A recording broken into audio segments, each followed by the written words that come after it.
Alors là, c'est à l'aube de mon anniversaire et j'ai eu à cœur d'essayer un peu de parler de moi, mais pas vraiment de moi au fait. Au début de cette année, le Seigneur m'avait donné un thème par rapport à la structure que je dirige, Instant d'adoration prophétique. Et il disait que cette année 2025 devait être une année de consécration. Une année de consécration. Et le slogan qu'on utilisait, c'était « Mon fils, donne-moi ton cœur ». C'était une année où le Seigneur voulait qu'on puisse vivre un attachement assez étroit, profond et sincère avec lui. Et aussi, par rapport à ça, il y avait un élément déclencheur au fait qui devait signaler que cet attachement se fait réellement. Il s'agissait également de notre cœur. C'est comme ça, tel un père, il dit « Mon fils, donne-moi ton cœur ». Alors pour moi, je pensais que c'était juste un thème et c'était très beau à dire également que c'est l'année de consécration, on va se consacrer. Mais ce que je ne savais pas, c'était le côté caché de ce thème au fait. C'était certes un appel pour moi à m'attacher au Seigneur, mais je ne savais pas quels étaient les éléments ou bien les causes qui devaient en concourir pendant l'année. Et dans la réponse était, au milieu de tout ça, je devais rester attachée à Dieu. Alors, à l'aube de mes 26 ans, parce que j'ai 26 ans cette année, et je me disais, waouh Seigneur, ça c'est quelle vie Seigneur, c'est quoi les réalités que je rencontre finalement? Je ne savais pas au fait.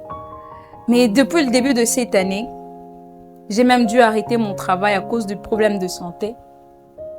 Et pendant le parcours, j'ai vu une telle animosité des hommes. Quand je parle des hommes, je vois vraiment des êtres humains. Comment les gens pouvaient me récompenser autrement par rapport aux actions que je posais. Et sincèrement, je vous dis la vérité, j'étais dans le mode je vais aussi faire comme eux. Je vais essayer de changer qui je suis. Et c'est par là que j'ai compris que le Seigneur ne m'avait pas donné ce thème seulement pour que ça soit une pensée. Mais il m'avait donné la réponse à chaque défi que je devais rencontrer pendant cette année.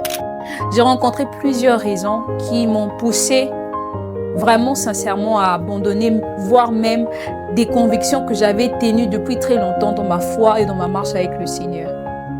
Et c'est pendant ce moment-là que j'ai dit au Seigneur, je fais une prière, je dis Seigneur, j'ai besoin de ton aide, aide-moi, veille sur mon cœur, guéris mon cœur en tout cas. Et le Seigneur m'a fait grâce, j'ai vu le Seigneur mettre des gens autour de moi qui m'ont réconforté, qui m'ont redonné espoir. Et c'est comme ça que je me suis rappelé de cette histoire que les apôtres ont vécue avec les seigneurs dans Luc chapitre 9, le verset 10. Cette histoire dit que les apôtres étaient fatigués de la mission qu'ils avaient accomplie pour le Seigneur. Et Dieu, Jésus les a appelés pour qu'ils puissent passer à l'autre bord, un moment d'intimité avec le Seigneur parce qu'ils étaient épuisés. Mais c'est au milieu de leur intimité qu'ils ont rencontré une foule de personnes qui étaient affamées et dont Jésus leur demande de leur donner eux-mêmes à manger. Cela veut dire qu'il y avait cette épreuve qui est venue au milieu de l'intimité qu'ils vivaient avec le Seigneur. Et là, le Seigneur m'a dit, la seule chose qui peut t'aider à relever les défis qui se passent dans ce moment d'intimité que tu traverses avec lui, c'est cette complicité que tu as avec le Saint-Esprit. Et la complicité, c'est cette capacité que tu as à non seulement entendre la voix du Seigneur, mais à écouter sa voix et à décoder le message qu'il te donne. Pour moi, certainement, je prendrai le temps de parler de ce que le Seigneur m'a appris pendant ces parcours de 2025, mais je sais savoir qu'il avait raison réellement de me demander de lui donner mon cœur.